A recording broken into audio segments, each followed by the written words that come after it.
Nós vamos falar agora de comportamento, o assunto é esse. Você sabe que há um tempo atrás, as pessoas saíam muito cedo de casa, todo mundo esperava fazer 18 anos e ó, pirulitava na casa do pai e da mãe. Só que isso traz consequências, você tem que aprender a cozinhar, tem que arcar com a independência financeira, que eu acho que é o principal. Não adianta nada querer morar sozinho e pai e mãe continuar bancando, entendeu? Se você assumiu uma nova postura na sua vida, tem que arcar com todas as consequências.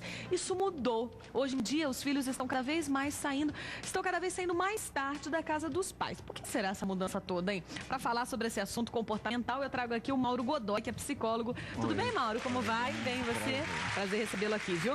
É verdade que então as pessoas estão saindo cada vez mais tarde da casa dos pais? Até porque isso traz umas comodidades assim que são boas, né? Correto. Bom, cada caso é um caso, mas a gente tem dois fatores importantes. A parte social, tanto de segurança, que a gente tem que pensar nisso hoje em dia, claro, como também a falta de oportunidade, já que o mundo está tão cheio de gente, então as oportunidades estão ficando mais escassas comparando com antigamente. Agora, o outro lado é o fator psicológico. Esse dá para resolver e com um pouco de informação os pais podem ajudar muito os filhos. É o que a gente estava falando, né? Eu acho que essa independência que todo mundo procura, especialmente em uma fase aí da pré-adolescência, da adolescência, essa necessidade de se auto, né? Eu sou, eu posso, eu tenho, né? Eu acho que sair de casa tem os dois lados, né? Tem um lado que você amadurece pra caramba, você cresce, você aprende a lutar e a conviver com certos problemas que, né? E tem o outro lado também que se você tiver a oportunidade de ficar na casa dos seus pais mais tempo, você não precisa pagar aluguel, você pode juntar dinheiro para comprar a tua casa daqui a pouco. Acho que tem que pesar na balança mesmo, porque existem os dois lados, não é, doutor? Perfeitamente. A gente pode ter no lado científico ou psicológico 3 fases do indivíduo que a gente na psicologia chama de adolescência, mas é diferente da adolescência que você vê no dicionário, que significa a explosão de tudo que foi engolido durante a vida toda. A gente tem isso a primeira vez entre 13 e 18, a segunda vez entre 27 e 32 e a terceira vez entre 50 e 60. Então o fenômeno que ocorre é esse, que antigamente as pessoas saíam na primeira adolescência, entre 13 e 18.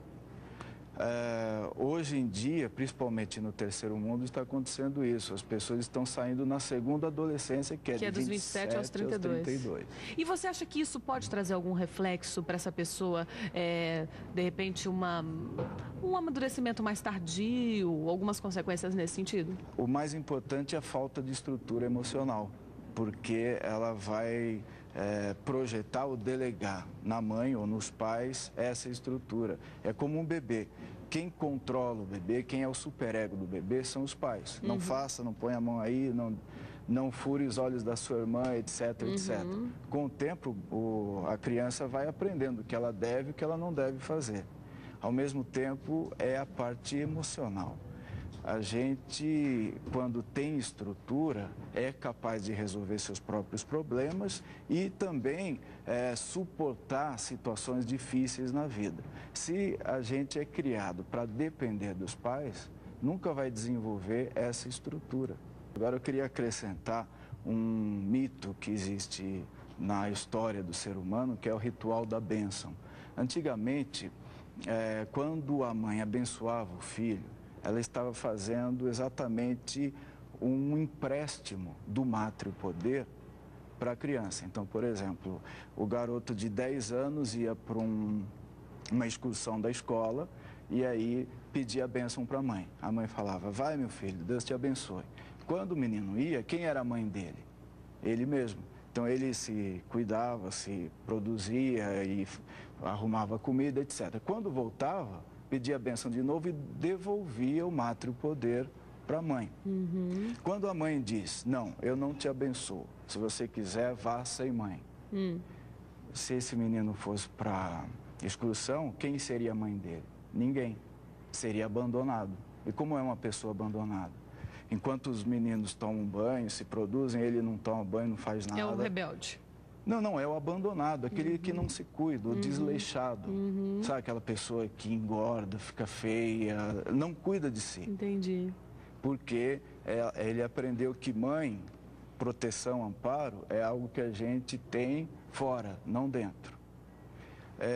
nos países de primeiro mundo, principalmente Estados Unidos, as pessoas aprendem isso na escola. E quando o filho vê que os pais estão limitando a independência, a identidade, ou seja, a cidadania, tratando como se fosse um animalzinho doméstico, a criança vai para a corte e reclama. Agora, eu imagino que assim, isso deve influenciar também no momento dele ter uma relação homem-mulher com alguém, né? Na hora de um casamento. Por exemplo, o cara que nunca morou fora da casa dos pais e sempre foi tratado aí pela mãe como um eterno bebê. No momento em que ele se casa com uma mulher, né? E aí sim, arca com as despesas da casa, com uma independência que teoricamente também é suprida pelo papel de mulher, que às vezes é um pouco mãe. Mas isso deve refletir também, né?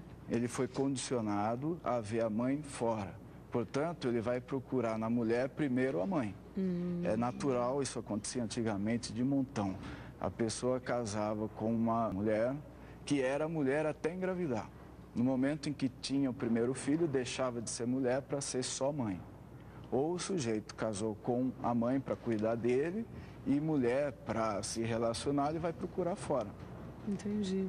Então, para resumir, qual é a sua dica maior, assim, tanto para os filhos, né, qual é a idade ideal para saírem de casa, como encarar essa vida fora da casa dos pais, e para os pais também, né, que eles possam dar essa chave da liberdade, mas com o coração tranquilo, sabendo o momento certo disso acontecer. Existe inconscientemente essa tendência da pessoa tratar o filho como se fosse uma cria. A ideia da tábula rasa. Fui eu que fiz, eu que criei e esqueço que existe alguém lá dentro. Aí, naturalmente, esse eu interior da criança ou da pessoa, né, do filho, vai crescer e se rebelar contra os pais e dizer, olha, eu sou gente, eu existo e vou seguir meu caminho. Para seguir o caminho, socialmente, a gente precisa construir uma carreira. Então, o ideal é a pessoa entrar na faculdade, que significa começar a carreira dela, à medida com que ela atinge essa independência total, então ela segue a vida dela. E os pais respeitam. Para isso, o que eles precisam? Simplesmente ensinar o filho a fazer aquilo que eles faziam antes. O pai a resolver problemas e a mãe a se cuidar. E existe um fator que Freud desenvolveu na década de 20, que é o complexo de castração. Quer dizer, no lugar de você ficar controlando os filhos, você simplesmente impede que eles tenham vontade. Aí chega uma hora que a pessoa se sente impotente, não tem vontade de nada, e a partir daí fica muito mais fácil criar. Para uma criança de 2, 3, 4 anos, é uma maravilha, você deixa ele quietinho e ele fica lá. Em compensação, a pessoa depois que crescer, ela não vai conseguir ser ela mesma, ser gente, ser alguém para si própria. Aí que a gente entra na minha tese de mestrado que eu fiz nos Estados Unidos sobre por que o terceiro mundo é terceiro mundo. Você cria pessoas incapazes e acaba tendo um país de pessoas incapazes. Temos que pensar muito nisso, viu? Doutor Mauro Godoy, queria muito agradecer a tua presença aqui, viu? Obrigada, viu? Muito obrigada, um bom dia. É isso mesmo, bom senso e equilíbrio para tudo na vida.